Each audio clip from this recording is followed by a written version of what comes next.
Happy to have you here with me today in the locker room. I'm Alan Locker. I'm thrilled to be joined by the incredibly talented Juan Pablo de Pace, who is here to talk about his new feature film, Duino.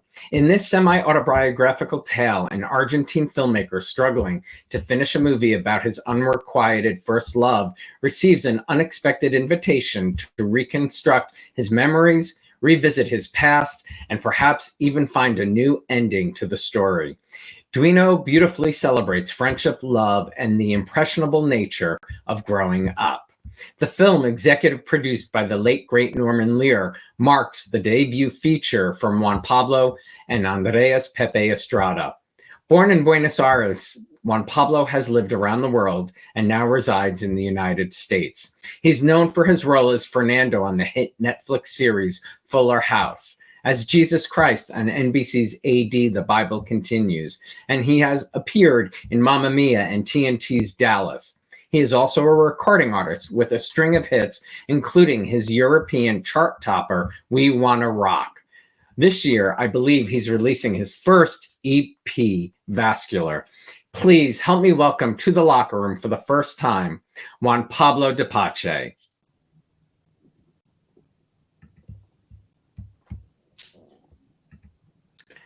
Thank you so much for being here, Juan Pablo. I've wanted to have you here for quite some time. I'm a big fan of your work, so thank you. No, thank you for having me, Alan. It's my pleasure. So long before you even became an actor, you always knew you wanted to be a filmmaker. What drove that desire at 5 years old? I guess it was just watching films, really. I've always been interested in storytelling in one way or another. I started with drawing, so I used to be like obsessive about drawing and staying up all night, just making up characters and watching lots of cartoons and then and watching a lot of films, just a lot of films. It was kind of the typical story of escapism. And watching the Oscars with your grandmother. Watching the Oscars with my grandmother. Yeah, like staying up until 3-4 a.m. because the Oscars happen in Argentina much later. So yeah, just watching like all these people and stars and movies that you don't see until months later, and just marveling at that world, hence ending up in Hollywood many years later. I find it really funny that some seeds that are planted early in life, when you sort of jump later, you're like, oh wow, I remember when I used to think about this thing and now it's part of my reality. It's great. I mean, you do have to put it out into the universe. Yeah, you really do. You were having a conversation with a friend when she asked you about your first love. It was that conversation that sparked Duino. Can you share the story of Duino? Yeah, so basically, always wanted to make a film. Life took me in the sort of path of performance. So became a dancer first. My beginnings were in dance. Then singing and acting came, and that's what I've been doing for 23 years. But I always remembering that 5-year-old, the seed of making a film was very early on. And so my best friend, Andres Pepe Estrada, my co-director, and I met at 12 at school in Argentina, and Buenos Aires. And we very quickly became like the filmmakers of the school. We would do all the, school videos and anything the school needed video-wise. We were there, we taught ourselves how to edit. We always said we need to make a feature. He went off and became a very successful editor, Oscar nominated Argentina 1985, 2 years ago, Golden Globe winner. And I became an actor. And so finally in 2020, 2021, when we were all, we all had time to think. to say the least. Yeah, we all had time to sort of think about life and what do we want out of life and what am I doing? Who am I? You know, the important questions. It was very obvious for me, I have to make a movie. And so, yes, it was a conversation that I had with Stephanie Slack, who was the producer of Dashing in December, while I was shooting Dashing in December with Peter Porte and Andy McDowell. And I think we were at lunch one day and we were talking about life and, you know, what was your first love? And I started talking about this and, well, you know, it was this. And I went to an international school and, you know, then my mother, there was a videotape involved and my mother in Argentina. And I finished the story and she was like, well, that's a movie. You should write it. And I don't know, it was that seed. I mean, she really planted a seed, and you actually say when you went back home, you wrote it quite quickly. Yeah. Did it? Do you think it had been the story had been bubbling there that you wrote it so quickly? Well, yeah. I mean, when you write, writers know this. It is the best when you know what to write.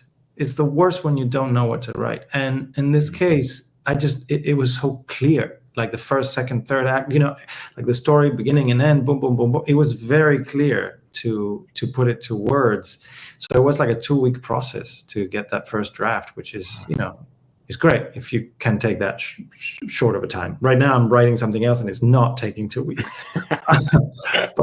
But when it happens, you're like, oh, okay, this, you know, of course that's the first draft, and then you have to, you know, Andres and I looked at everything and re-edited it, and you make the movie 3 times, they say, right? You make the movie when you write it, you make the movie when you shoot it, and then you make it again when you edit it. And so in this particular case, there was a lot, like the movie was really made in the edit because it took a while, and it has a lot of weaving through the past and the present and a movie within a movie and a VHS tape. So there were like complicated elements to play with on this. But yeah, it's been a really, really cool debut process in the world of features for both of us, Andres and I.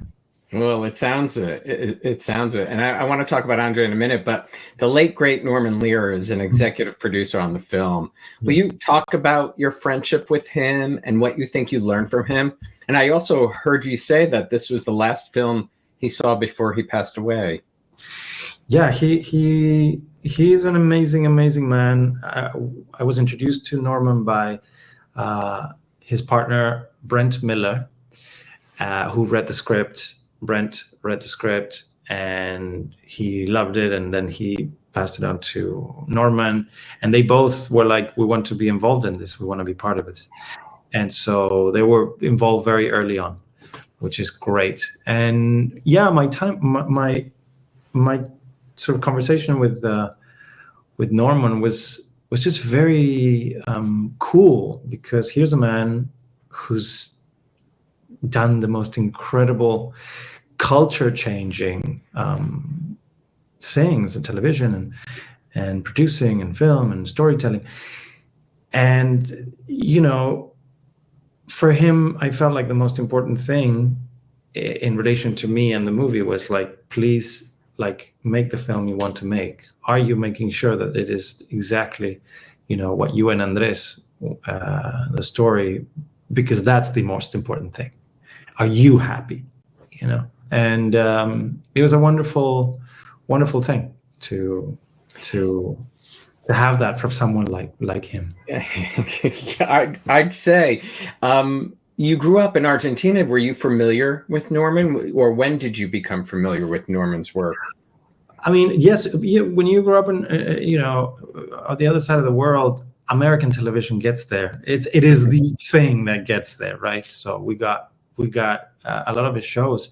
And then, of course, you know, I became even more aware when I moved to the States. But he's part of the fabric, not just of America, but also of the world in terms of television and how his, you know, the themes and the characters shaped and sparked conversation. And I guess that's also why they were attracted to the project, because it's about a lot of things, about parenting, it's about the queer experience, it's about memory.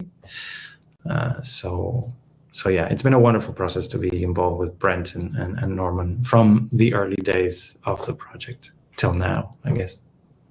I mean, your directorial debut and having his name attached has got to be a really, sort of the icing on the cake too. Yes. Yeah, it's a really beautiful thing to be able to say that we got the blessing of Norman Lear.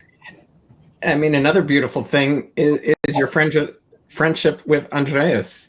I mean, you went to high school together. You got to direct a film together. What was that process like, and what do you think he brought to the film? Well, like you said, it's very special when you can have a friendship that spans 30 years. We met at 12. And we kind of clicked as people, really, and we couldn't be more different, and yet we have a similar goal to, I don't know, in a way, the two of us are like children still. We get excited about how we can shoot this and how we can tell this and when you find someone like that you can play with is amazing. And it's also a very vulnerable space because you have to keep asking tough questions. When you're in the process of filmmaking, you are each other's devil's advocate. And so you're constantly kind of like questioning each other. Is this like, what are we doing here? Are we convinced of what we're doing? Like, should we do?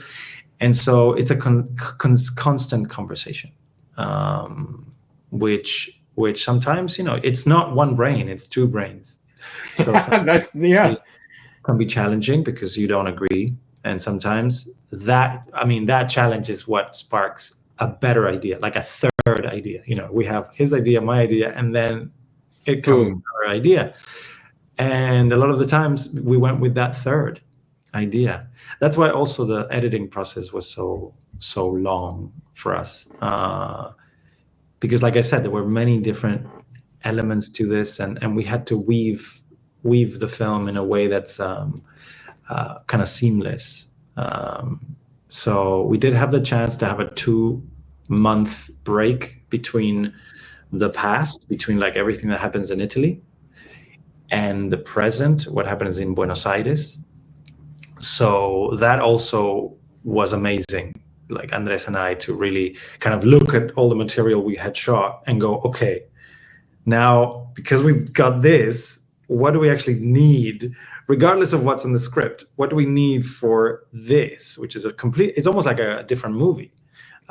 Because one is the past, is Devin Doyle, our cinematographer, genius. The past for him was all here in the shoulder, right, with the camera, and so it's handheld, is very inside the action, and also the colors are really beautiful. Duino, the place, has the most incredible sunsets, and so this idea of memory and the past and the romance of the past is very beautiful, like color-wise, and the place.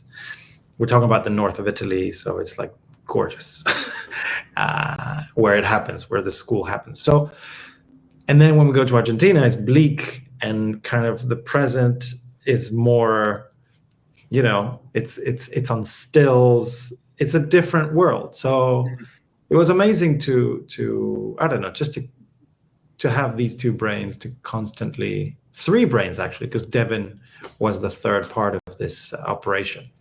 He says, there's the eyes, the mind, and the heart of the film, and each of us represents one of them. Oof, a great description. Where did you and Andres draw inspiration from? I know you mentioned Bob Fosse, but there's other inspiration as well. Yeah. There's all kinds. I mean, we draw inspiration from classical music, Debussy. Afternoon of the Faun is a piece that we were able to include in the film that plays, I think, 3 times. And just the piece itself, that languid yet epic quality of that piece, inspired the whole film. And it's also about lust. Afternoon of the Faun. It's a faun that is basically just pining for this damsel, and he steals a piece of cloth from her dress, and then he kind of takes it with him, and he's just like having an affair with this piece of cloth. And just that, I think, sparked also this idea of romanticizing, in this case, a memory. The piece of cloth is kind of like a memory. So inspiration comes from everywhere, like you say, like Bob Fosse with all that jazz.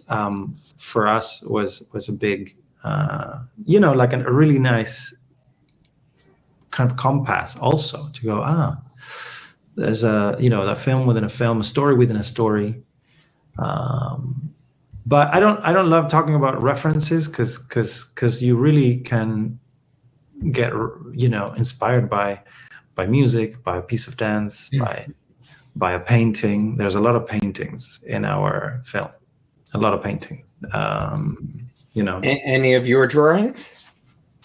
Well, the drawings are the ones that are in the film. Those are all my drawings, like the storyboard that we have in the wall. I drew all that. But I mean, Michelangelo's Pietà, which is the Virgin Mary holding dead Jesus, that sculpture. Did I say painting? No, I meant sculpture. Sculpture, yeah. That's in the Vatican. That inspired one image of the film. That's really an important image.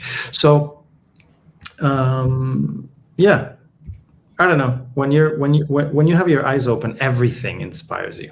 Like a conversation inspires you, or what you see, a person in the street. Right. Like keeping your eyes open or your ears open, you hear things. Yeah, absolutely. Well, you also play the lead in the film, Mateus. What was it like doing double duty?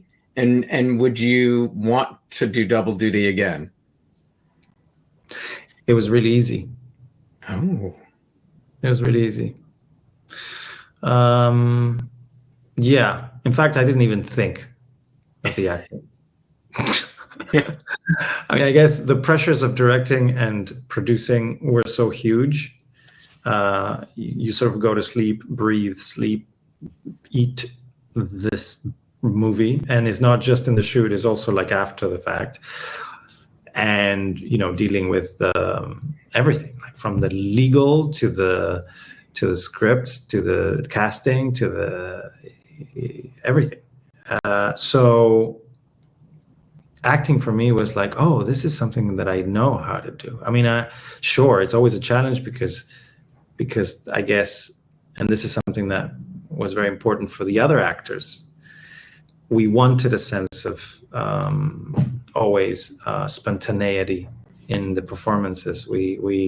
So in a way, yes, we had the script. Yes, it was important, but also we welcomed sort of improvisation as well in this film. And it wasn't really a conscious decision. It sort of happened that way, that because we wanted that rusty,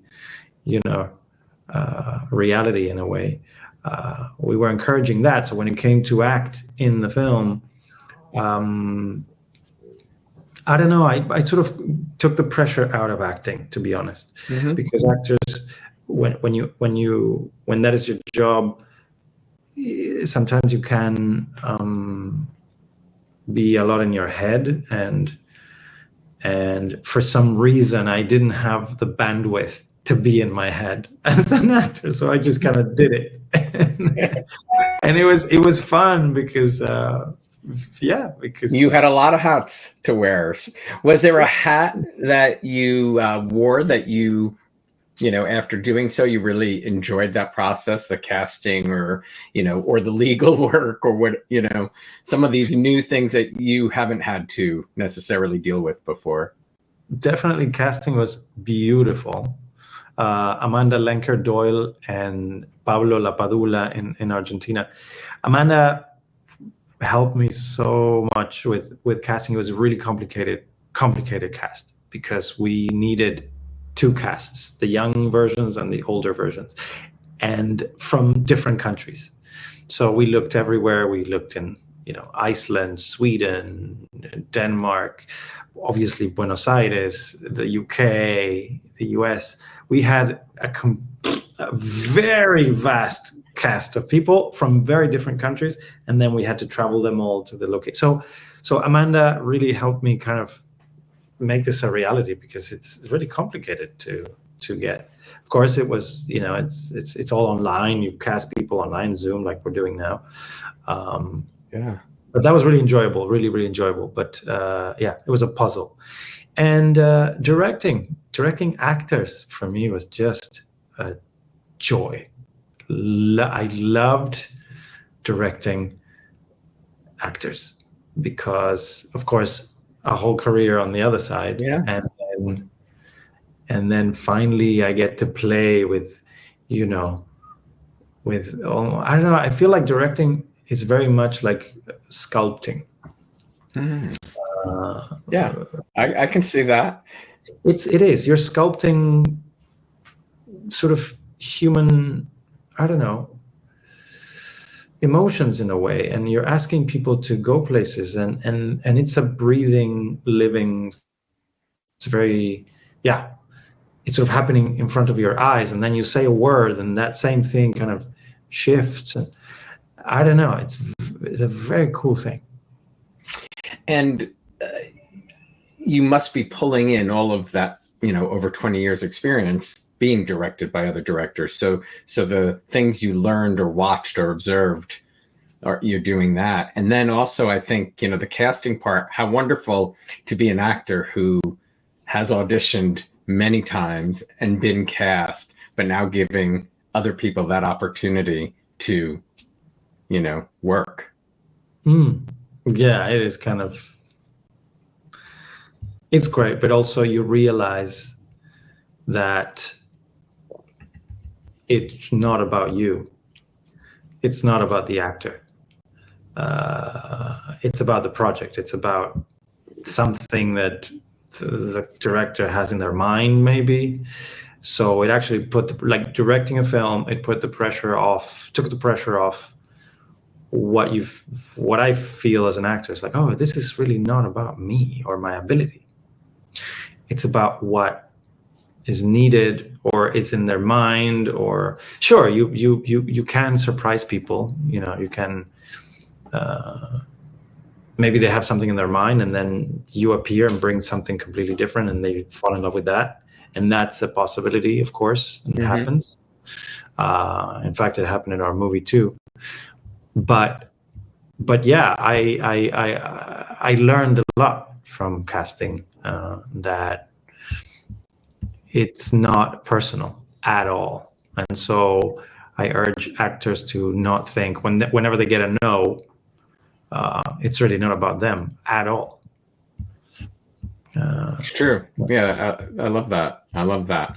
Well, you just spent time in Winston-Salem, North Carolina, where the film won the jury award for best screenplay and the audience award for best narrative feature at the Out at the Movies International Film Festival. How did that feel? How was your experience in Winston-Salem? Great. I mean, Rex, the director, is so sweet and so welcoming, and the people there were amazing, and it's always a joy to go to a community and to watch the film with them in the cinema, and I loved it. Of course, the awards are wonderful. We just got our 9th award the other day. Wow, I knew you had multiple. That's incredible. Yeah, That's incredible. So it feels a little surreal, really, because this is just the little engine that could. This is an independent from the ground movie, and we used every single resource, and so it feels kind of like, oh, good. People like getting the eyeballs on it, getting those awards, or what's going to get the rest of us to be able to see it for sure. Yeah. National Coming Out Day just passed. Oh, really? Yes. So, what does it mean to you to put a queer film out there? To express yourself that way on film. Obviously, it touches me personally, so it is important because that experience is definitely a milestone in a lot of people's lives, and it is something that I know very well. I've lived it, so I'm with you. Yeah, so it's very important, and we all have our own experiences in that, and some more positive than others, and you want people to kind of, like, the worst thing for humans is just feeling somehow less than, because that can it can hurt, obviously, your it hurts your heart, but also it can hurt creativity, productivity. It can hurt your relation with the world. And so it is important to talk about these stories, because they do unlock something. And I can't tell you the amount of non-queer people that can relate to the film, because they're like, sure, I didn't have to come out, but I was repressed, and in my life, and repression is something that is a big thing, and it's universal. Repression with what you want to do, with your family, with who you love. So to have stories that talk about that, and the unlocking of it and stepping over it, is really important, because we all go through that, no matter who you are, where you come from, which culture, which gender. It doesn't matter. We all have a degree of repression.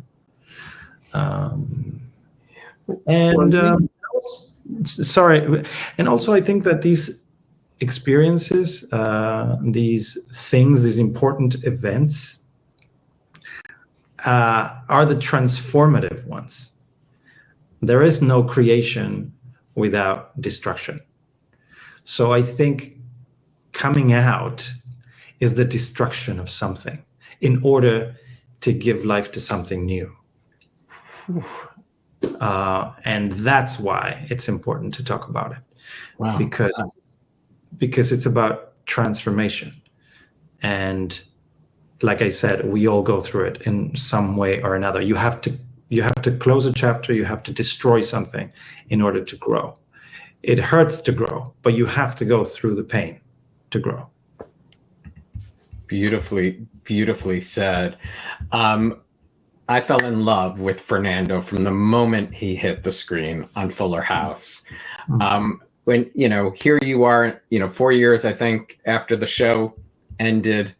What does that whole experience mean to you? I was part of a already established family. I was invited in to join, to tag along, and it was amazing. It was a beautiful group of people. I loved making people laugh as a day job. So you made us laugh all the time, Juan Pablo, all the time.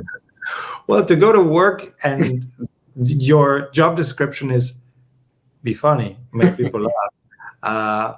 At first, it was a lot of pressure because because you think, oh, like you think you're going to get fired every 5 minutes. You think if you're not funny, you're going to get fired.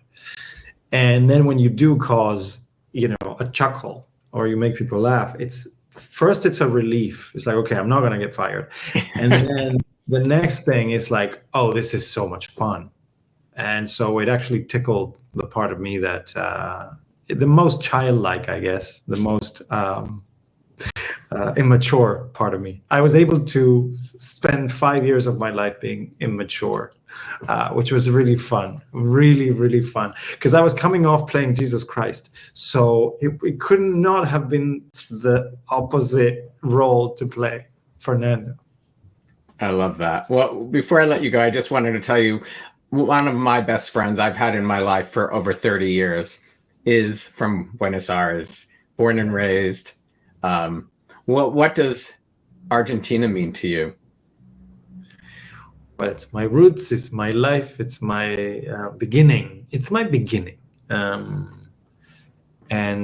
Argentina is such a huge,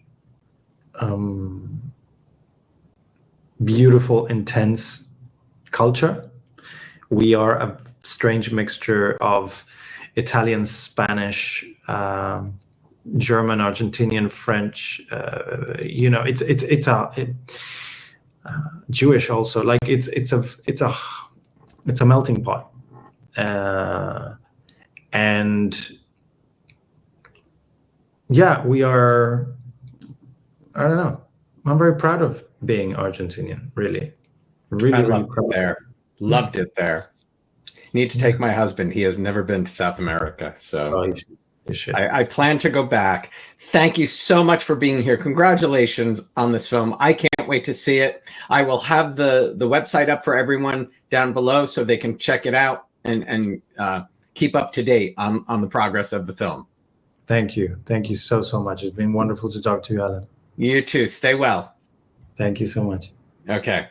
Bye-bye. Bye. Thank you to Juan Pablo Dupache for stopping by and sharing his movie Duino with all of us. Please keep your eyes peeled for Duino. Check out the website link down below. If you haven't yet subscribed to my YouTube channel, you can do so down below. Turn on the notifications for reminders of all upcoming shows. And remember, if you'd like to stream audio versions, just search The Locker Room on your favorite podcast app to download. Thank you, everybody, for watching. Have a great evening, and I will see you next week.